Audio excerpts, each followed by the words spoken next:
Hello, ladies and gentlemen and everything in between. Welcome back to Geeks Reads. Today I want to talk about Cry Wolf by Patricia Briggs, an image which you will see here.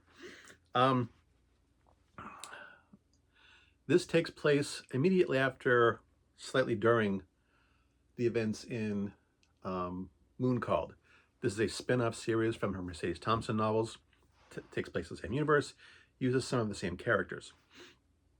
I had meant to do this to review these two series side by side as they are chronologically in order, because I mean the books aren't published chronologically in order. The series bounce back and forth a little bit. So I did Bloodbound, forgot about doing it doing the series as chronologically, so had to backtrack a little bit. So now we first meet the characters in this book in actually a short novella, which was released initially in On the Prowl, which contains several short stories by different authors, Alpha and Omega being by Patricia Briggs. It was also released in Streams of Silver, which I have here also. If you're going to choose, if you want to read the novella, which I highly recommend, I would recommend buying, oh no, it's not Shifting Silver, it's Shifting Shadows, because this has other Mercedes Thompson short stories in them. Some of them I really like. There's a short story with a character, one of the wolves from Mercedes Thompson books named Ben, and it fleshes out his character, so I recommend that. But so I digress. So that is kind of one of my complaints about the fact that you do really need the novella to really get into this, because it tells how Charles and Anna meet. How do I begin? I guess I'll start with Alpha and Omega, which appears in these two books. There will be some spoilers. Anna is and some spoilers for Moon Called as well. Anna is a werewolf in Chicago. She is part of Leo's pack. And because things are going very, very badly, she calls Bran the Marrock. We meet Bran in Moon Called. I think we meet Charles as well. Bran basically tells her that he's already sent someone out to Chicago to look into things that are going on there because he's been made aware of it. She meets Charles at the airport. And they fall instantly in love. Where the Mercy Thompson books are more contemporary fantasy, this is more in common with the love story, the Alpha and Omega series, especially the first book. And I am going to highly criticize that. Not necessarily that I have anything against romance novels. My wife used to read them obsessively, and I did pick up one of her books, and I really enjoyed it. I thought it was a very well-written story. So I have nothing against romance novels. Some of them are very, very well written and good stories. It's just the way in which this is handled. Anna is, without giving too much details, a survivor of abuse and trauma. And the fact that Charles's werewolf side basically claims her as his mate at first sight, and how it is treated is at times extremely icky.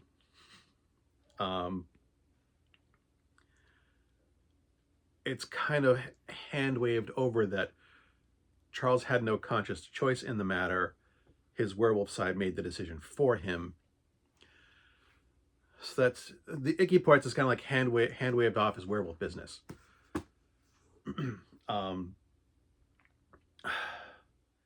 And I do think that the character of Charles Cornick tries to handle this well.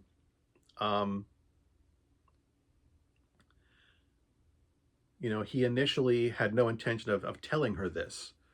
Um, he made no he made no initial overt actions towards her. He made no comments towards her about this. He kept it all to himself. Um, but because of this, he tended to get extremely possessive. His temper went off when there were other males around. And Anna did finally confront him and force him to tell. It's like, she's like, "What's going on?" And so he tells her that his wolf has claimed her as his mate. He said, "I didn't want to tell you this, but you insisted." You know, and the fact that Anna is a survivor of assault and abuse just really, to me, this is just kind of a gross out factor for me. It just, this is, which surprises me because I think that the author, Patricia Briggs, aside from this icky factor, I'm going to set this down because it's huge. That soft cover book is large. I think, like, there are times that she handles how Charles deals with her as a survivor of assault and abuse in a very respectful manner. And Anna's reactions are kind of spot on for how, you know, an abused person would respond to these things. So like when she nails it, she just, you know, she gets it, and when she nails it, she does such a good job. It's just when she doesn't, it's really kind of gross and icky. That is my primary complaint about the novella and the novel. It's more in the novella because, you know, that's where they meet. That's where Charles first gets possessive. There is some of it in the beginning of this book, the novel itself, but it's the ickiest parts are in the novella and the first couple chapters of the novel. Once we move beyond that, it gets less icky. There are still some moments, but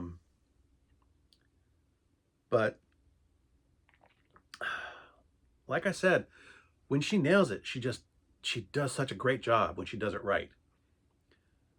You know, Anna behaves like a victim of abuse.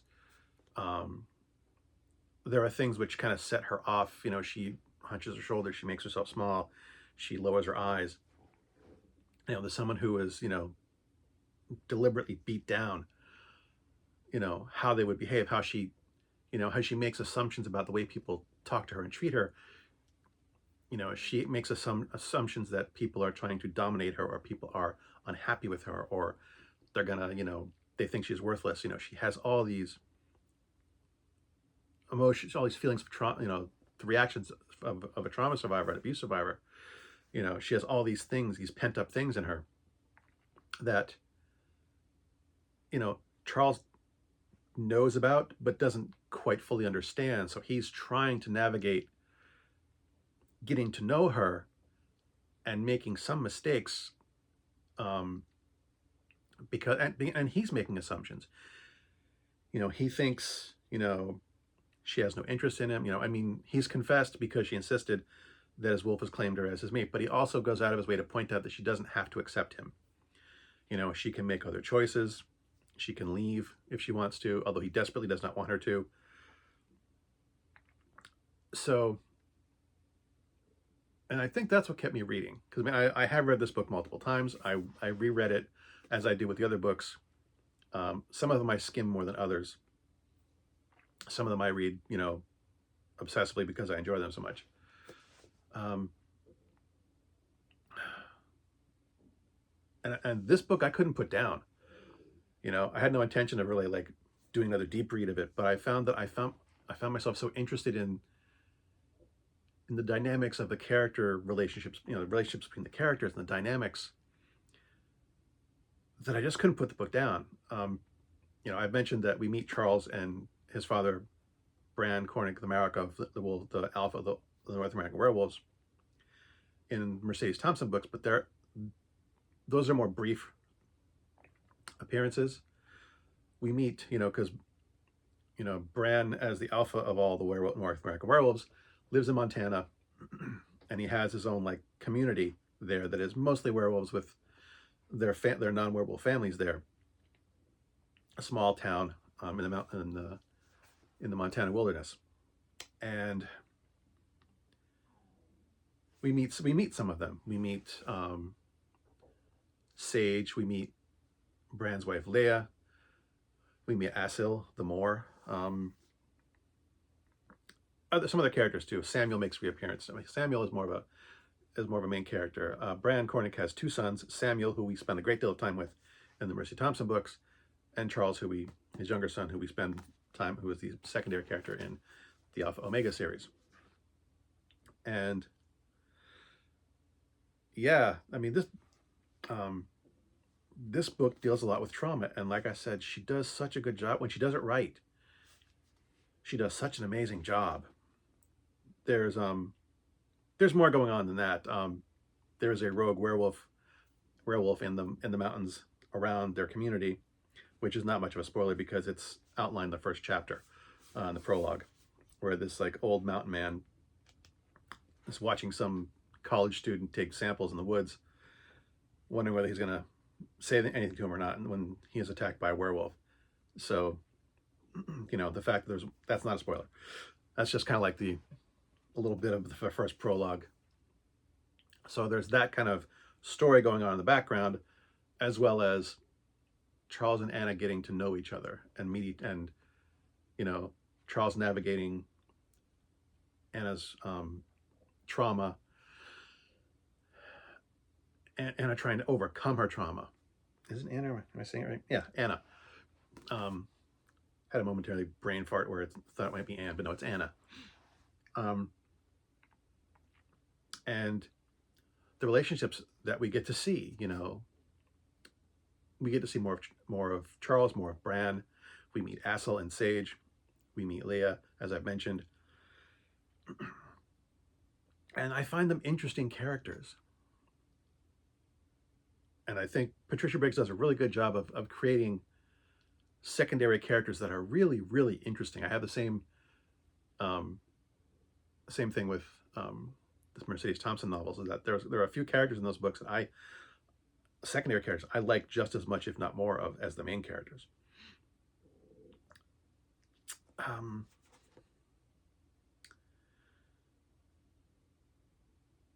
I think the ending of the book is a little weak, but that centers more on the mystery of the rogue werewolf. Because what really kept me interested, what really, really pulled me in, was the characters' relationships, which I think I've said 3 times already. I'm going to have to go back and reread some of Patricia Briggs' other books. I do have some.